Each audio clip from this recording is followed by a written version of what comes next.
Fala, Alexandre, fala pessoal, vamos entrando aí. Murilo daqui a pouco tá entrando já na nossa live também, pra gente poder iniciar. Deixa eu dar uma limpadinha aqui na câmera. Maravilha. Calma aí, deixa eu passar uma flanelinha aqui que tá um pouquinho embaçada a câmera. Maravilha, melhorou agora. Não, legal. Daqui a pouco o Murilo tá entrando já conversei com ele aqui, pra gente poder iniciar a nossa live de hoje. Murilo aí que é uma referência, pessoal, para quem não conhece, é uma senhora referência no mundo da engenharia no Brasil, não apenas no mundo das perícias. Aí, ó, o Murilo já está entrando aqui na nossa live. E aí eu vou apresentar ele quando ele terminar de entrar aqui, ó. Então, vamos lá, ele enviou a solicitação. O Murilo aqui com a gente. Vamos ver. Tá conectando aqui já. Opa, tudo bem, Murilo? Boa noite. E aí, Henrique, tudo bem? Tudo bem, e você, meu amigo? Tudo certo? Tudo tranquilo. Eu estava começando a apresentar você aqui para o pessoal que já está entrando na nossa live. Já estava dando aqui uma letra de quem você é, né? Falando um pouquinho das referências sobre você, que é aí uma referência, né, no mundo da engenharia no Brasil, na verdade, em diversas áreas. Estava comentando com o pessoal. Você é diretor, né, da Federação Nacional de Engenharia, super bacana, coordenador de curso de pós-graduação, professor em curso de graduação, diversas especializações aí, mestrado, enfim. Realmente uma grande referência aí no mundo da engenharia e estou muito contente, muito honrado, na verdade, de poder fazer essa live com você aqui hoje. Agradeço a sua presença. Eu tenho certeza que vai ser muito bacana para muita gente que vai assistir a gente hoje, para entender mais sobre esse âmbito que a gente vai abordar hoje, que são as profilaxias na engenharia, né? Então, acho que é muito importante até para quem constrói e para quem aí está trabalhando com perícia. Exatamente. E assim, eu tive nos dois lados da moeda, né? Trabalhei durante quase 5 anos com execução, né, de obras, de grandes obras. Então, eu pude ver isso na prática, e como a questão dos cuidados que a gente tem que ter durante a fase de projeto, da fase de execução, para que evite, então, futuramente as patologias. E hoje eu trabalho do outro lado, né, que já seria, então, acompanhando, vistoriando, periciando, né, essas patologias e recuperando elas também. Sim, sim. É muito bacana, né? Eu também, eu tenho minha construtora e trabalho também nessa área de perícia, né? Eu trabalho com engenharia diagnóstica, é minha pós-graduação. Então é muito legal porque a gente que vive o lado da obra, também a gente vê o que é mais viável, não adianta também dar soluções escabrosas, porque ninguém vai conseguir realizar na prática. Então a gente que entende a dor de quem está realizando, consegue soluções muito mais viáveis aí para o pessoal, não dá aquela solução que não vai fazer sentido na prática, né? Exatamente. E assim, uma das coisas que eu gosto muito de alertar os meus alunos e os seguidores, enfim, é que eu tenho certeza que muitos deles que estão entrando no mercado tem uma coisa de entrar com a máquina andando, né? E aí, muitas vezes, eles, inclusive, têm receio de aplicar técnica. Por quê? Porque fica parecendo uma almofadinha da história. Pô, peraí, eu estou executando isso aqui há 10 anos dessa maneira e vem um cara aqui novo e quer me dizer como é que eu tenho que fazer o negócio. Então, Sim. tem essa barreira para ser ultrapassada, mas é importantíssimo que as pessoas entendam que o profissional de engenharia acima da média, aquele que realmente vai fazer diferença, é aquele que vai realmente mudar esse empirismo na construção, que vai tirar a coisa do automático para fazer o correto. E com isso, o que ele vai ganhar em termos de projeção é ter obras com menos patologias que as demais. Então, isso é uma coisa que tem que marcar a profissão da pessoa. Pô, a obra aqui que o Henrique fez, tá aqui, ó, tá com 5 anos, não apareceu nenhum descolamento de cerâmica, enfim. Isso é o que faz a diferença. Não é. Se for para fazer por fazer, tem o mestre de obra, tem o pedreiro. Agora, fazer da forma correta é a nossa principal função. Sim, sim, com certeza. Acho que isso que você falou é sensacional. Porque que levante a mão, né? Que joga a primeira pedra, aquele engenheiro que nunca bateu com aquela mão de obra executiva que chega e fala: Ah, mas eu faço há 30 anos desse jeito. Você está me falando para mudar, isso não funciona, não sei o quê.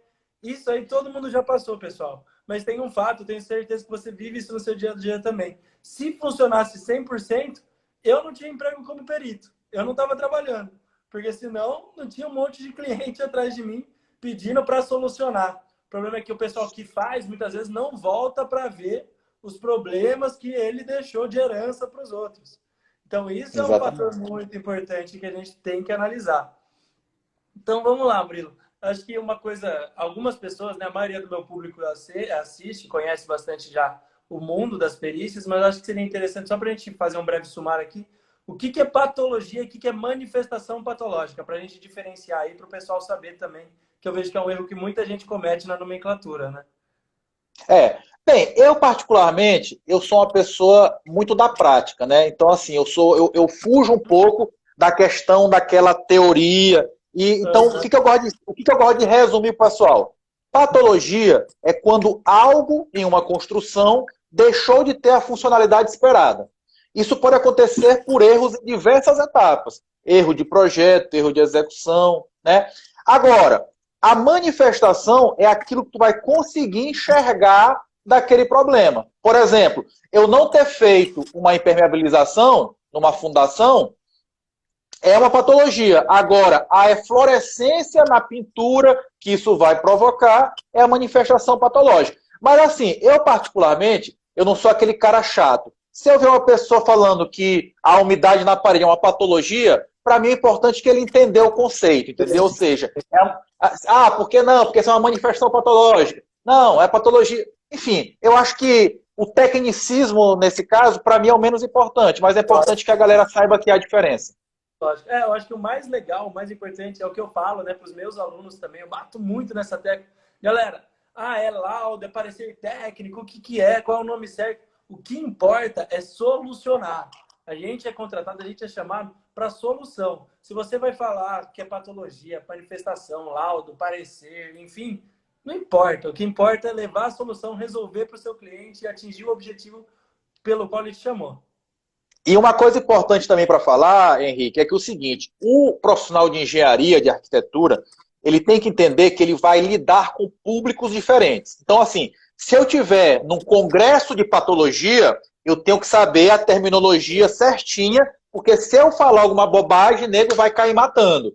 Agora, na maioria dos casos, tu vai falar com o leigo, ou muitas vezes até na perícia judicial, apesar de tu fazer um documento técnico, e, enfim, que esse documento ele pode ser questionado por outros profissionais, só que tu tem que fazer ele de forma clara e sucinta, de modo que o juiz consiga entender. Porque, afinal de contas, quando o juiz nomeia o perito, ele quer entender qual é o resultado daquilo. Então, se eu fizer uma linguagem altamente técnica e rebuscada, fica difícil para ele entender. Então, eu preciso entender, assim, quando é que eu preciso utilizar a linguagem extremamente técnica, conceitual, e quando eu preciso usar a linguagem simples. Então, por exemplo, para o meu cliente, o dono de um apartamento que está com problema, ele não quer saber se é patologia ou se é manifestação patológica. Ele quer que resolva o problema dele. É lógico. É a mais pura verdade, é a mais pura verdade.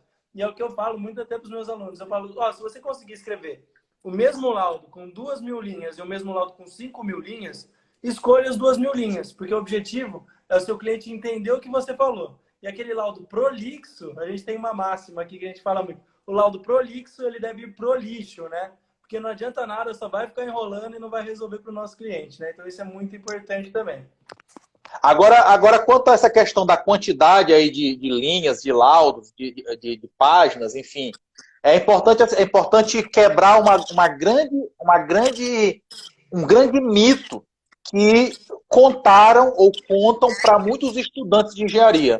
Alguém já me falou assim, o engenheiro não precisa saber escrever, né? Ou seja, é só cálculo. E, na verdade, às vezes, para poder te fazer um laudo, por mais simples que seja, demora não, desculpa, eu gasto 5 páginas, 10 páginas, 15 páginas para escrever, então eu preciso saber.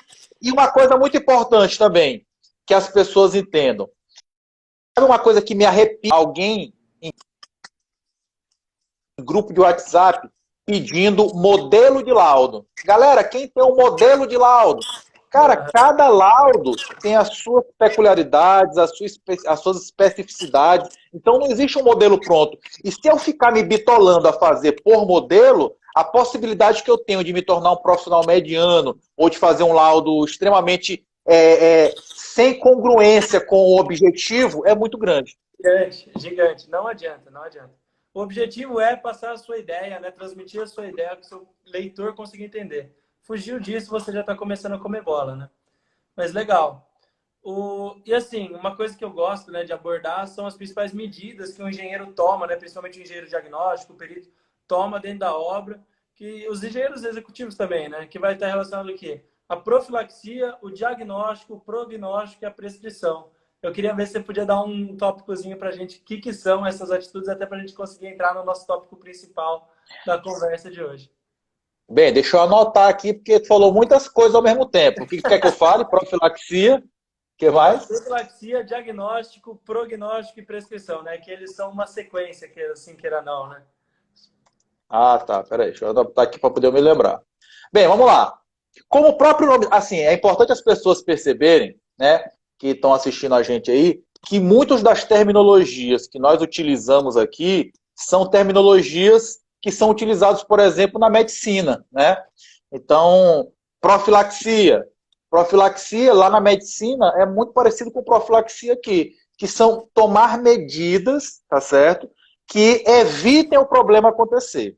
E aí eu vou dar uma dica bem prática para o pessoal aí. Primeira dica, obviamente, é sempre buscar pesquisar as normas técnicas acerca daquele serviço que será executado. Esse é um primeiro ponto muito importante, pessoal. Às vezes as pessoas acham que é desnecessário, mas assim, a norma, muitas vezes, ela tem a solução para os problemas. Um outro ponto muito importante também, e aqui vai uma outra dica que eu sempre fiz quando eu executava a obra, quando eu estava no canteiro de obras, é o seguinte. Geralmente, obras de médio, grande porte, você compra materiais em grande quantidade, né? Então, assim, você tem um poder de solicitar que aquele fabricante daquele material visite a sua obra e possa até fazer ali um workshopzinho, né? Na própria obra, com os próprios operários, ensinando o cara a utilizar. Então, eu sempre fiz isso. Por exemplo, vou começar no próximo mês o serviço de revestimento de fachada. Eu ligava lá para o fornecedor, olha, quero que você mande aqui um técnico aqui da cerâmica para cá, para a obra. Ligava para o cara da argamassa, ó, quero um técnico aqui na obra no dia tal. Essas pessoas iam e faziam ali um dia de treinamento com o pessoal, realmente com aplicação prática, né? De modo que, pô, entendeu como é que é o procedimento? Beleza. No dia seguinte, o que eu fazia? Eu acompanhava a execução para saber se o cara está fazendo exatamente como ele aprendeu no dia anterior. Né? E assim, é muito interessante perceber que de um dia para o outro a pessoa continuava com os vícios do anteontem, né? Opa, não, peraí, tu aprendeu ontem de outra maneira, então vamos corrigir isso daqui. No terceiro dia, o que eu fazia? Eu soltava os caras, porque eu não posso ficar vigiando eles o dia todo, o mês inteiro. Eu soltava os caras. E aí o que acontece? Eu fazia a seguinte situação. Vamos supor que fosse piso cerâmico. Eu chegava no ambiente que eles assentaram o piso e pedia assim, olha, tira essa cerâmica aqui, escolhia 3 cerâmicas aleatórias para o cara arrancar ali na minha frente. E aí assim, pelo verso da cerâmica, eu já sabia se ele tinha feito o procedimento correto. E aí assim, se dessas 3, 2 tivessem um aspecto que foi mal executado, eu mandava o cara arrancar tudinho. Sim. Pô, Murilo, é um dia de atraso na tua obra, é um dia perdido, tu gastou material. Pô, realmente, gastei material, perdi um dia de produção, o cara lá vai ficar puto comigo, o pedreiro que assentou o piso, mas ele já sabe que amanhã eu posso pedir para ele fazer isso de novo. Então ele sabe que se ele não fizer certo, ele também vai perder um dia de produção, tá? Então a profilaxia é isso. São as medidas para eu evitar, né, que os problemas aconteçam. Agora, uma vez o problema acontecido, né, a gente vai precisar, então, fazer um diagnóstico. Então, vamos imaginar que eu cheguei numa obra que está com um problema, e aí a pessoa me chamou lá porque tem essa determinada manifestação patológica, e eu vou chegar lá e vou procurar diagnosticar o que aconteceu. Né? Entender os motivos, para exatamente vir a próxima etapa, depois que eu identifiquei, que eu diagnostiquei o problema e as razões dele acontecer, eu vou então analisar primeiro, se eu não fizer nada, o que vai acontecer depois? É uma primeira pergunta que a gente tem que fazer. Até porque, de repente, o cliente, naquele momento, ele pode não estar com condições de recuperar aquilo. Então, será que é tão grave assim que vai colocar ele em risco? Eu preciso ter esse cenário do cara não ter a condição no momento. Não, cara, aqui o seguinte, se tu não fizer agora, o problema vai se agravar de uma maneira que vai te colocar em risco. E, depois disso, eu vou analisar o seguinte, tá, beleza. Então, qual é a maneira de eu corrigir esse negócio? Então, eu tenho que identificar para ele qual é essa maneira. E uma coisa muito importante, Henrique, não adianta eu simplesmente identificar. É muito importante, e assim eu aconselho as pessoas, que ao identificar as soluções para os problemas, que se tenha um orçamento base. Por quê? Porque o teu cliente, ele, assim, se tu, enquanto profissional que vai fazer esse diagnóstico, se você tem a empresa e tem interesse em você, a sua empresa, fazer aquele serviço, você tem que passar para o seu cliente já quanto vai custar.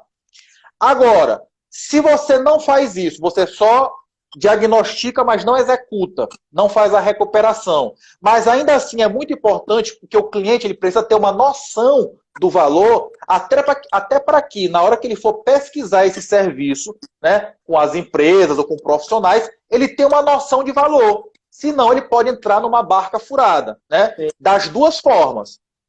Porque das duas formas, se ele encontrar um cara que cobrou metade do custo que tu estimou para ele, pode ser que esse cara não vá fazer o serviço da forma correta. É um primeiro ponto. Sim. Se ele encontrar um cara que está cobrando o dobro do preço daquela referência que tu passou para ele, né, ele também aí ele está sendo enganado. Então eu preciso ter essa noção para passar para o cliente. Sim. Eu acho muito legal, eu queria citar duas coisas que você citou, eu queria enfatizar para o pessoal. Primeiro que você comentou da comparação com a medicina. Eu acho que às vezes a palavra fica um pouco abstrata para o pessoal que está ouvindo a gente, eles não pegam, não entendem.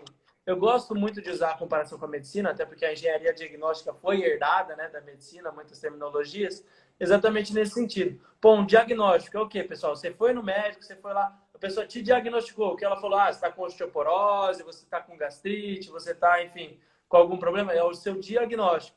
E por último, que é o que o Murilo está falando, que é a prescrição, que já é o remédio que você vai tomar, qual é a solução para aquele problema que foi diagnosticado. E a profilaxia é aquilo lá, para não ter infarto, você vai fazer exercício. Então, é a medida preventiva. Então, faz essa análise com a medicina, que é mais usual no dia a dia de quem ainda não está nesse meio, para ajudar a interpretação. E esse fator aí também do monetário, eu acho que é muito importante, porque muitas vezes nós lidamos, por exemplo, numa inspeção predial, com um condomínio. E o condomínio tem uma questão muito burocrática relacionada aos honorários, ao dinheiro que o condomínio tem para despender em determinadas atitudes. Então, até mesmo para o condomínio definir aquilo em conselho, se eles vão orçar, se vai mandar para frente ou não, baseado até no seu prognóstico, né, se aquilo vai piorar ou não, é muito interessante eles já terem essa base monetária de quanto aquilo vai custar. Então, muito legal isso que você falou, achei interessante a gente ressaltar aqui para o pessoal. E uma coisa interessante também que tu falaste aí, e que as pessoas precisam entender, é que assim, pessoal, ninguém é obrigado a identificar, a diagnosticar uma patologia só olhando.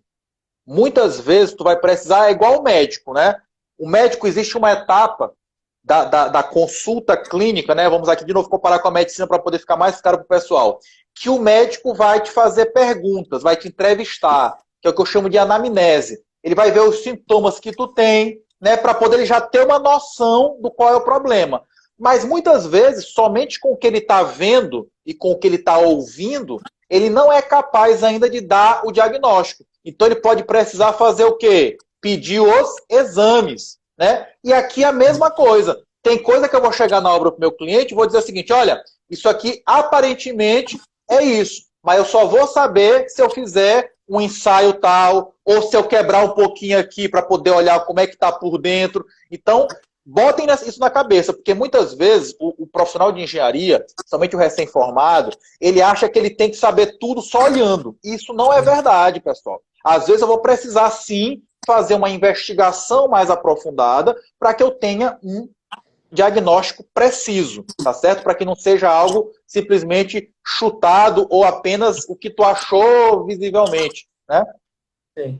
Uma coisa que eu acho muito importante que você comentou, eu vejo até nos meus alunos muito isso, e acho que a maioria dos engenheiros no início da carreira sente isso, pessoal. Às vezes você tem a sensação de que você tem que saber tudo, ter o conhecimento de tudo, e às vezes as pessoas têm vergonha de abordar com o cliente. Olha, para esse serviço especificamente, eu vou trazer um outro profissional para complementar a minha equipe. Pessoal, para vocês terem noção, ó, eu vou usar, não sei se você conhece, Murilo, mas para mim é uma das maiores referências em fachadas no Brasil, que é o Renato Saad, colega meu aqui de São Paulo, uma referência mesmo, trabalhou até no IPT uma época. Enfim, ele não mexe com pedra natural. Ele faz a consultoria relacionada à fachada, mas toda a parte de pedras naturais em fachada, ele tem um consultor que ele traz junto na equipe. Um dos maiores referências em fachadas no Brasil, não coloca a mão em pedras naturais sem esse consultor estar junto. Então, pessoal, percam um pouco esse medo de que vocês têm que saber ter detentores de todo o conhecimento. Se eu posso dar uma certeza, é que vocês vão passar a vida de vocês e não vão ter todo o conhecimento do mundo. Tem que estudar, tem que se melhorar, mas não adianta esperar isso, que vocês vão ficar bloqueados pelo medo. Pode falar, Luiz, desculpa. E, de novo, a comparação com a medicina, né? De novo. Assim como também tu vai ter o clínico geral, né? Que vai ali fazer uma primeira análise, mas tu vai precisar muitas vezes do especialista. Então eu vou te dar um exemplo bem aqui. Eu, Murilo, não manjo muito da área estrutural. Então, se eu percebo que é uma patologia estrutural, né? Ou seja, uma viga está com uma deformação muito grande, algo desse tipo, opa, aqui eu não entro. Eu vou chamar um colega. Então, pessoal, as parcerias são extremamente importantes a nível profissional. Quando a gente fala sobre o network, é isso. Eu preciso ter parceiros para quando eu não souber fazer um serviço sozinho, eu chamar um colega. E uma coisa muito interessante, vou dar uma dica para o pessoal aqui. Eu, Murilo, pessoalmente, nunca tinha feito um serviço de recuperação estrutural. Nunca tinha feito. E aí, um determinado condomínio estava procurando empresas para poder fazer a recuperação estrutural do prédio. Como eu tinha um aluno que era morador desse condomínio, ele chegou para mim e disse: Murilo, tua empresa não quer apresentar uma proposta? Eu digo: claro, vamos apresentar. Só que até então, não sei fazer nada disso. O que eu fiz? Chamei um amigo que era especialista, já tinha feito em muitos edifícios. Rapaz, vamos fazer junto essa? Então, ou seja, eu chamei ele, eu ganhei financeiramente um pouco menos naquele serviço, eu não fiz sozinho, né? E claro, ele ganhou até mais do que eu, porque a expertise era dele. Mas o que aconteceu? Eu usei aquilo para me aprender a fazer, né? Então, ou seja, às vezes o recém-formado ele vai pegar um serviço que ele não sabe. E qual é o intuito natural dele? É passar para o colega, não passar. Faz junto, cara. Chama o cara para fazer junto. Vocês montam a proposta juntos. O cara que é o especialista, que tem expertise, vai ganhar muito mais que você naquele serviço.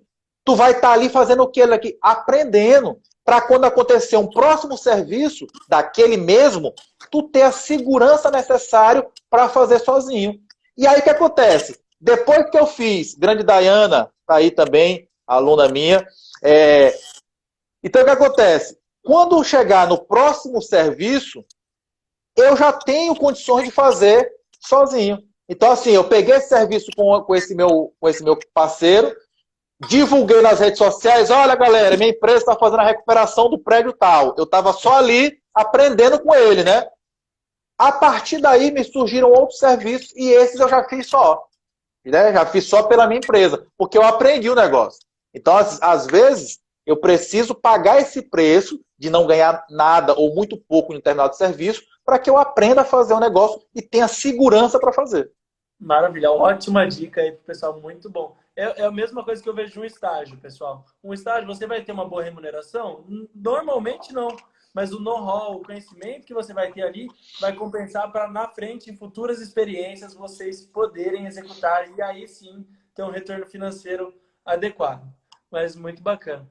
Murilo, eu queria começar a entrar agora, então, no conteúdo mesmo, que é a nossa live de hoje, que são exatamente essas profilaxias da construção civil. Eu acho que, assim, quem está construindo ou quem quer atuar nessa parte de engenharia diagnóstica, perícias, um dos carros fortes, uma das coisas que a pessoa tem que ter em mente é a profilaxia para viabilizar, melhorar os custos para o cliente, enfim, atuar mesmo. Porque eu bato muito nessa tecla, nós temos que parar de achar que a gente só atua, a gente só entra na hora de corrigir os problemas. Somos muito mais efetivos e muito mais lucrativos, vamos dizer assim, para o nosso cliente, quando nós entramos antes com uma medida de profilaxia para evitar aquele gráfico, né? Alguns de vocês já devem conhecer, pessoal, que é a lei de Sitter, né? A lei dos 5, para evitar aquele fenômeno ali do nível, né? Os custos dispararem relacionados à manutenção. Então, isso que eu acho muito importante. E eu queria abordar aqui alguns tópicos, né? Alguns fatores da profilaxia que são muito importantes. Que é o quê? Vamos dizer assim, ferramentas boas para uma boa profilaxia. Será um projeto bem elaborado, aí um controle tecnológico, inclusive dos materiais. Muita gente deixa de fazer controle do material que está sendo utilizado dentro da obra, que é aquilo que você falou do consultor. Pô, principalmente se você estiver em um prédio, você tem direito de pedir os ensaios, pedir toda aquela documentação relacionada ao material que você está colocando na sua obra. Por exemplo, né, o próprio concreto de cimento Portland tem uma norma que especifica isso, né, que é a 12655 de 2015. Ela fala exatamente isso, sobre o controle tecnológico, não apenas, né, do corpo de prova, que quase todos vocês devem fazer na obra, mas também dos materiais que você coloca na sua obra. Porque você vai ter, por exemplo, uma reação álcali agregado, você não vai pegar isso no ensaio de um corpo de teste ali durante a sua obra. Você vai ter que ter um controle do seu material, senão você vai ter esse problema mais para frente.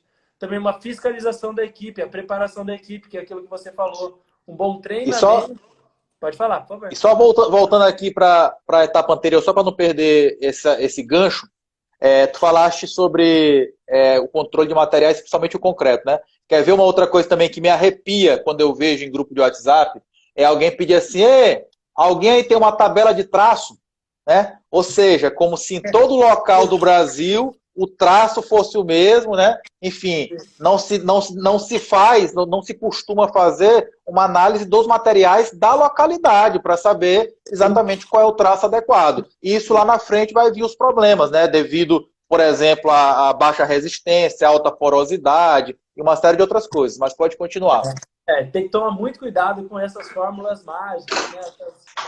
Joguei no Google, achei aqui na Wikipedia essa tabela que me explica como eu vou fazer o traço do concreto, traço de argamassa. Pessoal, toma cuidado com isso.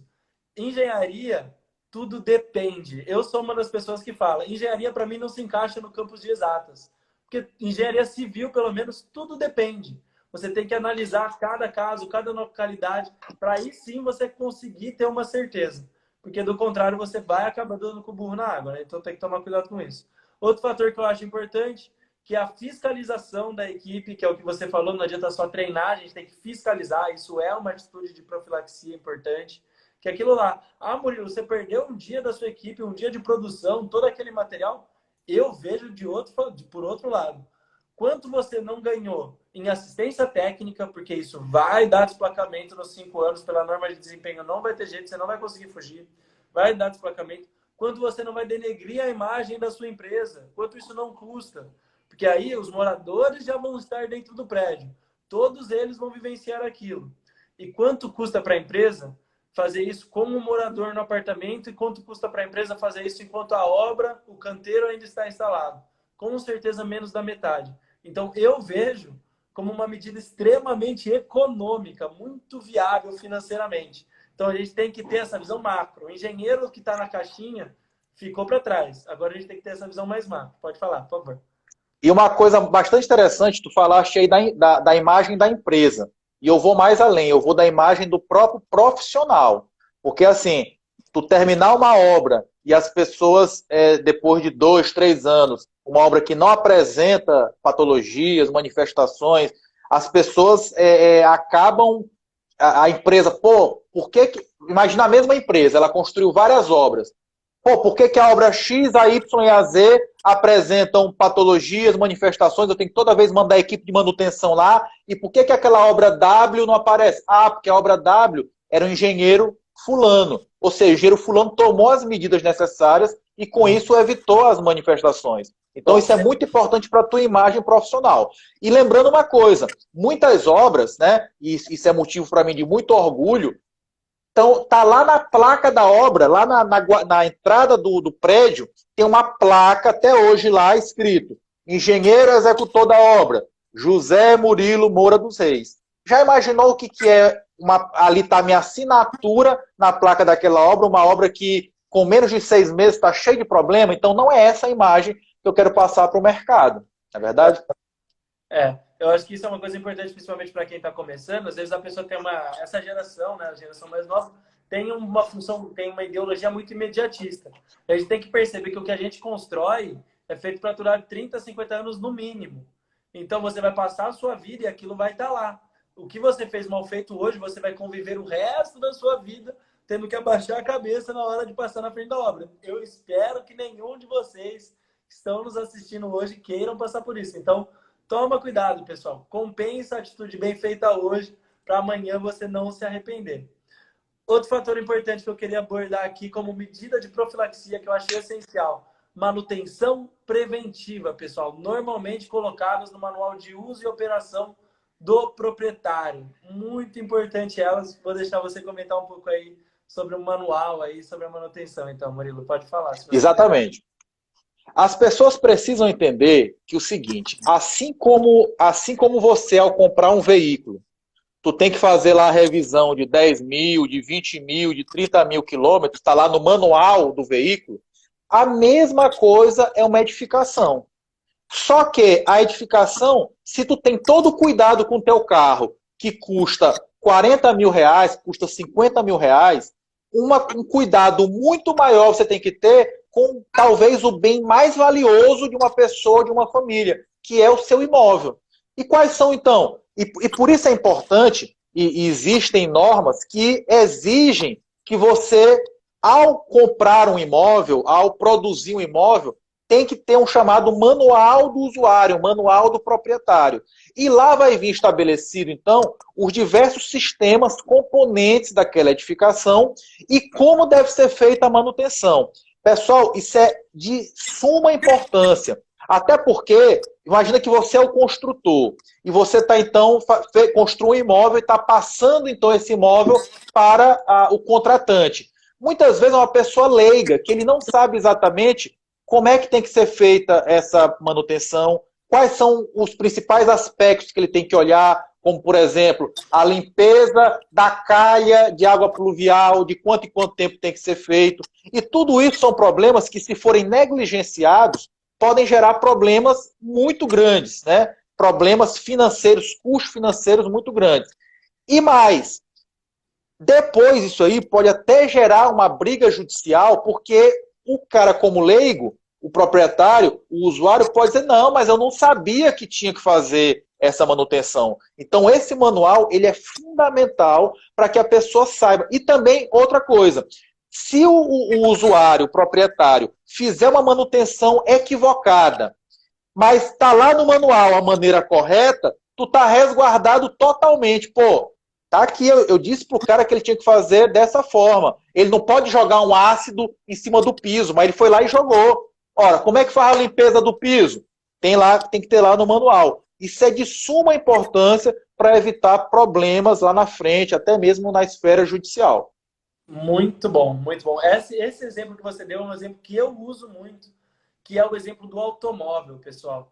Se você colocar um óleo sintético no seu carro, que é óleo mineral, vai dar problema no motor. Você acha que a concessionária vai arcar com esse problema, com esse custo? Não, perdeu a garantia. A mesma coisa numa edificação. Nós, quando estamos do ponto de vista, né, do lado da moeda que a gente estava falando do construtor, nós temos diversos deveres. Pô, o Código do Consumidor protege, norma de desempenho protege muito consumidor. Realmente, e assim, é o jogo que nós estamos entrando para jogar. Não adianta criticar, não adianta reclamar. Só que, por outro lado, nós temos essa ferramenta que eu vejo que muita gente negligencia, até mesmo a pessoa que faz uma pequena obra, vamos dizer, um fundo de uma casa, vamos fazer uma reforma grande numa casa no fundo. A minha construtora, em pequenas reformas, entrega um manual do proprietário, exatamente para evitar esse tipo de transtorno. Pessoal, é muito simples de fazer, você vai ter ali, e assim, no final, você ainda vai agregar valor no seu produto. Porque quantas pessoas que fazem uma reforma entregam um manual em que a pessoa dali 10 anos vai conseguir olhar e falar: poxa, mas era esse o piso que eu tinha, então eu vou conseguir num cemitério de azulejo encontrar esse piso. Poxa, mas é essa aqui a conexão que foi usada. O meu registro é DECA, então eu sei qual reparo eu vou ter. Percebe que, além de tudo, vocês vão cativar esse cliente e agregar valor no produto de vocês, além de estarem se resguardando até judicialmente. Então, isso é uma dica muito importante, muito legal aí para o pessoal que está assistindo para a gente. Henrique, eu queria só Por fazer favor. mais uma contribuição, que é importantíssimo que as pessoas entendam também, e para nós profissionais de engenharia de arquitetura, que a gente leia o Código Civil até para entender também a responsabilidade do síndico, né? Ou seja, é importante lembrar que o síndico ele é responsável por toda e qualquer reforma que houver naquele condomínio. Então vamos imaginar que o cliente do oitavo andar, o proprietário, o morador do oitavo andar, começou uma reforma. O síndico ele tem a obrigação de exigir um laudo de reforma que vai dizer exatamente o que será mexido. Qual é o papel do síndico? Pegar esse laudo de reforma, passar para um profissional da confiança dele, também de engenharia e arquitetura, para que veja se aquilo que o morador está querendo fazer não vai causar um prejuízo ou a perda da garantia do prédio todo. Eu já vi casos, por exemplo, Henrique, isso foi muito comum aqui no meu estado, aqui no Maranhão, de pessoas que o seguinte, aqui no Maranhão o pessoal tem um fetiche com cozinha americana, né? Aqui o pessoal adora. Então o que acontece? Às vezes a pessoa construía aqueles prédios de alvenaria estrutural, que eu não posso pegar e quebrar uma parede como se fosse uma parede de alvenaria, porque a estrutura é a própria parede. Então teve casos de moradores derrubarem uma parede para fazer uma cozinha americana. Isso causou problemas de trincas, de fissuras, praticamente no prédio todo. E a construtora se safou. Por quê? Porque foi um mau uso daquilo, entendeu? Então, o síndico é responsável, sim, por esse tipo de coisa. Então, ele tem que exigir. E qual é o grande problema que a gente tem? O nosso marketing dos engenheiros, dos arquitetos, é um marketing ruim. Por quê? Porque a gente não consegue falar com esse cara, explicar para ele. Então, eu vou deixar até um desafio aqui para as pessoas que estão assistindo aqui a gente. Façam um portfóliozinho dos serviços que vocês prestam, estudem o Código Civil e saiam a partir de amanhã não, porque nós estamos em isolamento, né? Mas a partir de que tudo volte ao normal, visitem os condomínios, peçam uma reunião com o síndico e mostre para ele o tamanho da responsabilidade dele. Olha só, no momento em que tu abre os olhos do síndico, no mínimo, tu abriu 2 vagas profissionais aí. Uma vaga profissional do laudo de reforma e uma vaga profissional de quem vai avaliar o laudo de reforma. Sim, sim. Entendeu? Então isso é fundamental. O que eu bato muito na tecla na minha página do Instagram é que a gente tem que parar de olhar o engenheiro do lado como um concorrente, parar de ficar ceifando ele e ajudar, porque assim, é isso que você falou. A gente vai estar criando vagas para outros engenheiros. E aí o mercado para de se nivelar aqui por baixo, a gente passa a se nivelar lá em cima. Quando todos começam a estender a mão, a gente começa a nivelar lá por cima o mercado e um ajuda no outro. Isso é muito importante. Outro fator que eu queria comentar, que acho que muita gente desconhece, a Lei Federal 9.646, artigo 1º e artigo 2º, ela obriga, tá, pessoal? Está na lei, ela obriga a emissão de ART para serviços de construção civil, independente do tamanho, por profissional habilitado. Então, esse síndico tem que entender que ele está ciente que está sendo cometido um crime dentro da edificação se essa obra não foi emitida uma RT, se essa obra não está com acompanhamento do engenheiro registrado no CREA ou no CAL. Então, é muito importante você mostrar para esse síndico que, de cara, mesmo que não aconteça nada na obra, ele já está cometendo um crime e ele já pode ser processado por isso e sofrer aí um problema, enfim, maior por conta dessa falha que ele está cometendo. E uma outra sugestão que eu dou pro pessoal, assim, às vezes a gente reclama demais, né, das nossas instituições profissionais, tipo CREA, CAL e etc., né, Sim. por conta da questão da fiscalização, quantas e quantas obras acontecem e que não tem a fiscalização, né, do CREA. E assim, pessoal, olhem a fiscalização do CREA como algo positivo, porque quando ele vai lá e exige uma RT, por exemplo, por mais que pareça algo burocrático, chato, pô, o cara, eu tenho que pagar a RT, mas isso é uma garantia de quê? De que ali tem um profissional. Então a fiscalização serve para isso. E uma outra coisa interessante é que, assim, é claro que nem um CREA, nem um CAL tem tamanha capilaridade que consiga saber as obras que estão acontecendo dentro do apartamento 704 do prédio X, entendeu? E aí está a nossa, antes até mesmo da nossa responsabilidade como profissional, está a nossa responsabilidade como cidadão, de fazer o quê? De ajudar esse tipo de fiscalização. Procure saber na sua região o telefone da denúncia, da fiscalização do CREA, da ouvidoria, para que você ajude a denunciar esse tipo de coisa. Porque na hora que o CREA bate lá, vai exigir que tenha um profissional e isso gera oportunidade para a gente. Além de segurança para todo mundo, para todos os usuários e moradores daquela edificação. Ah, Murilo, mas aqui na minha região eu já liguei 2 vezes e não apareceu ninguém. Aí o problema não é teu, faça a tua parte. Se precisar ligar 10 vezes, ligue, mas faça a sua parte. Sim, sim, com certeza, acho perfeito. Eu acho que tudo isso que a gente falou também, ele vai para um outro sentido, né? Tem essa parte, ele está voltando aqui na parte do manual de uso e operação do cliente, que é o quê? A utilização adequada da edificação. Isso também é uma medida de profilaxia, pessoal. As medidas não são só tomadas pelo engenheiro, pela obra, pelo usuário também. Então, por exemplo, você dimensionou uma sala, vamos imaginar um prédio comercial. Você dimensionou aquela sala para ela ser estações de trabalho. E ela passou a ser utilizada como depósito de arquivo morto. Não difícil, prédios públicos estão cheios disso, por sinal. Super comum de encontrar. Pessoal, essa edificação provavelmente vai passar por diversos problemas. Isso pelo quê? Uso inadequado da edificação. Esse é um possível diagnóstico que a gente tem aí. Você concorda comigo, Murilo?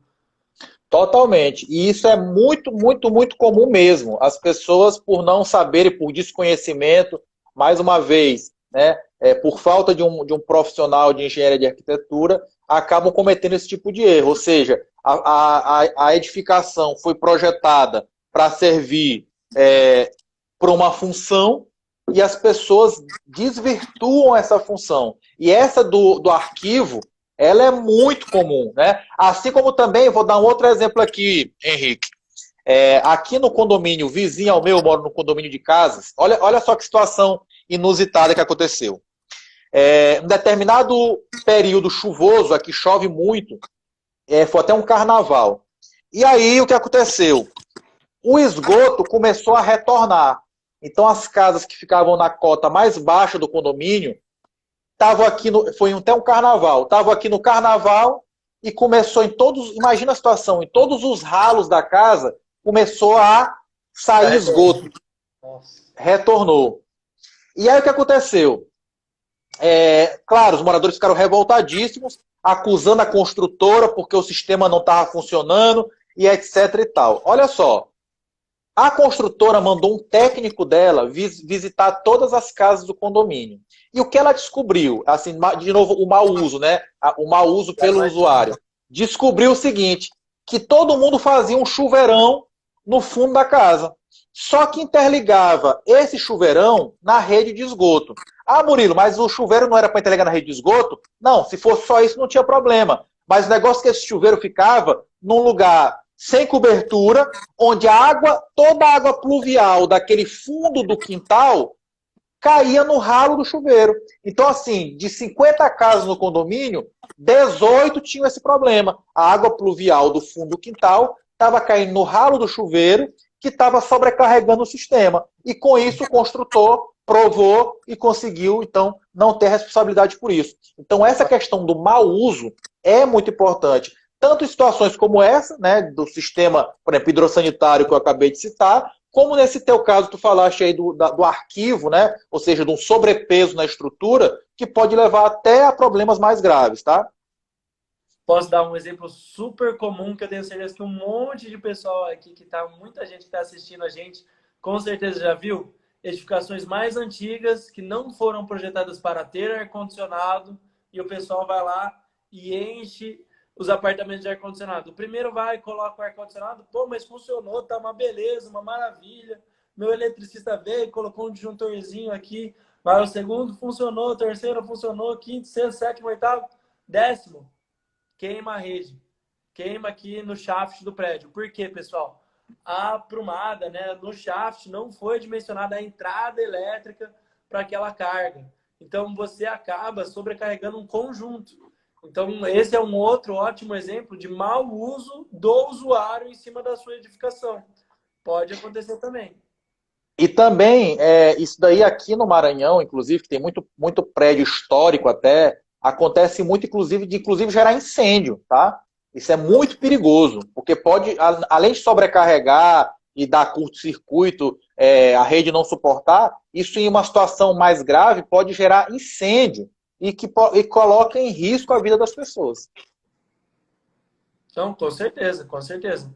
Essa é enfim, é um exemplo que coloca em risco e as pessoas não percebem. Percebem só depois, e aí elas vão procurar um engenheiro para culpar muitas vezes, né? Então tem que tomar cuidado aí, tem que estar em cima. Eu que faço inspeção predial, acompanho o pessoal, ensino para os meus alunos a fazerem inspeção predial, eu sempre dou uma ênfase muito grande na rede elétrica. Porque se a gente não tomar cuidado com as alterações que são feitas, pode ter uma catástrofe ali, que está uma bomba relógio, que ela está quietinha ali, e a hora que você vê, você pode ser responsabilizado por algo que você nem estava ciente que estava acontecendo ali dentro daquela edificação. E isso acontece muito também porque o leigo, quando ele, por exemplo, instala um novo equipamento, ele não pensa no profissional de engenharia, ele pensa no eletricista, no instalador. E para esse pessoal aí, o máximo que eles podem fazer, como tu deu exemplo, é trocar o disjuntor, né? Mas, ou seja, trocou o disjuntor, mas o fio permanece o mesmo, né? Ele simplesmente tirou a proteção do sistema. E isso acontece bastante.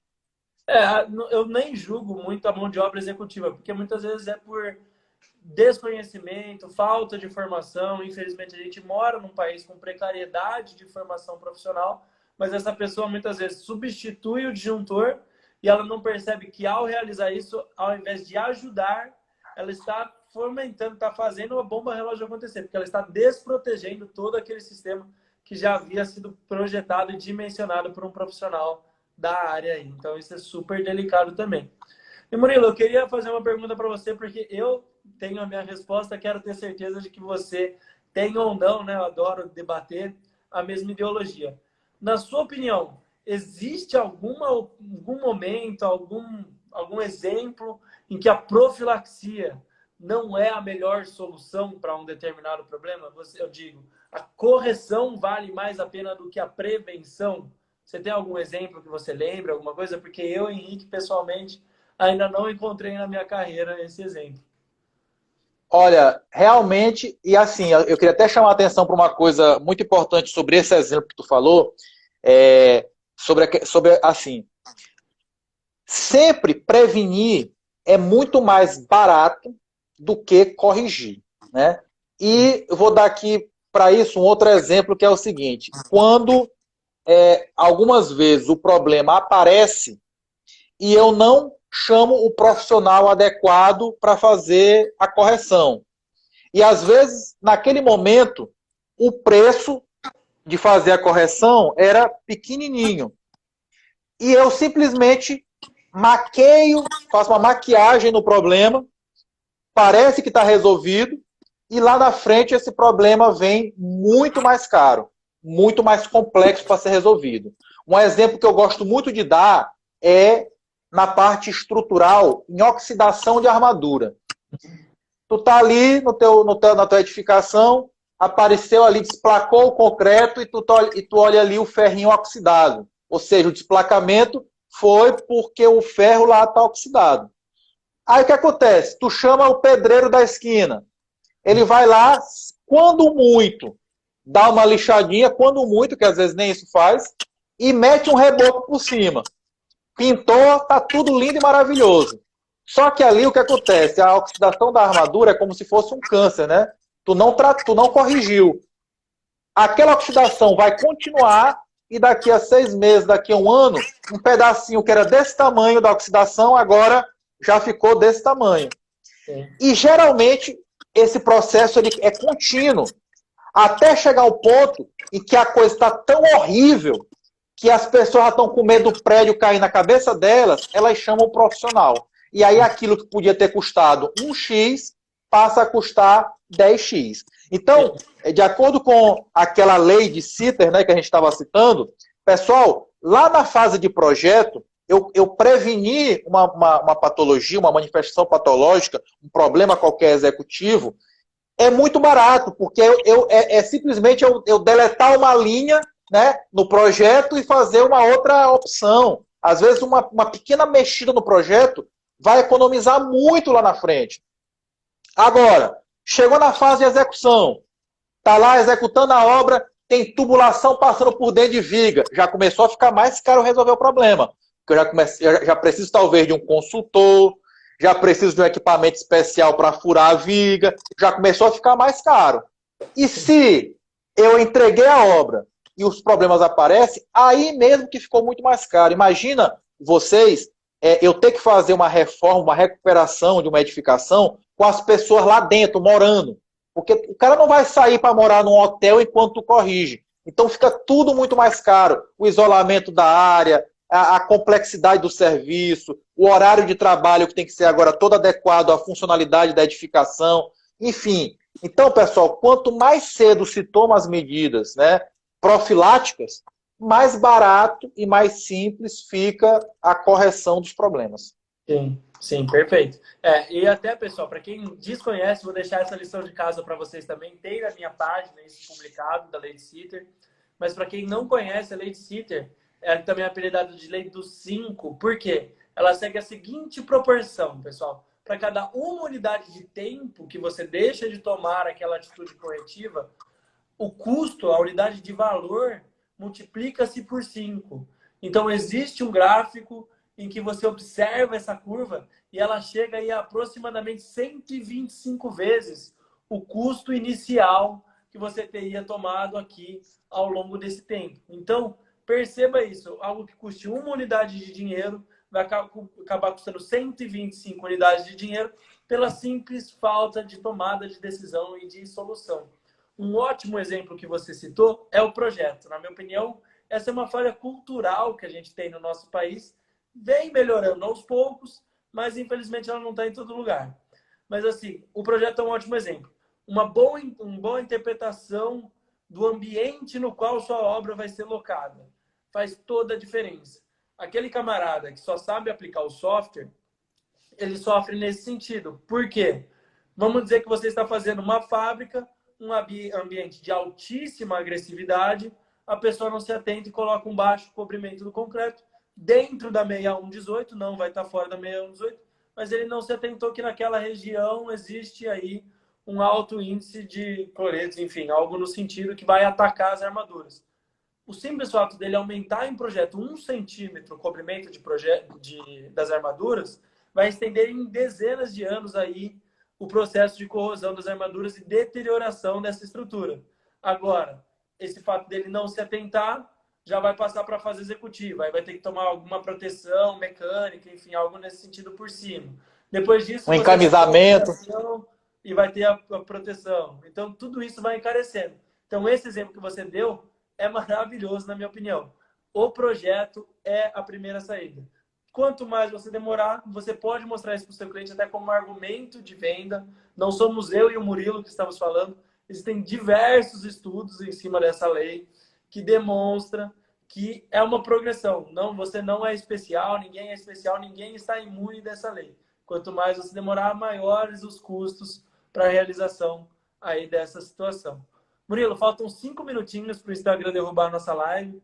Eu queria colocar aqui alguma coisa de fechamento para a gente. Então, assim, que dica você daria? Eu acho que isso é muito interessante. Eu acho que tem muita gente que quer entrar nesse mundo de perícias, engenharia diagnóstica, e às vezes tem até receio, tem medo. Então, queria deixar para você aí, falar para o pessoal alguma dica, algum incentivo que você acha importante para o pessoal poder entrar nesse mundo. Bem, o fundamental, pessoal, de tudo é a capacitação, né? A gente precisa estudar. Muitas vezes, eu costumo sempre dar essa comparação, Henrique. O professor na faculdade, ele consegue te mostrar o conteúdo da disciplina é a pontinha do iceberg.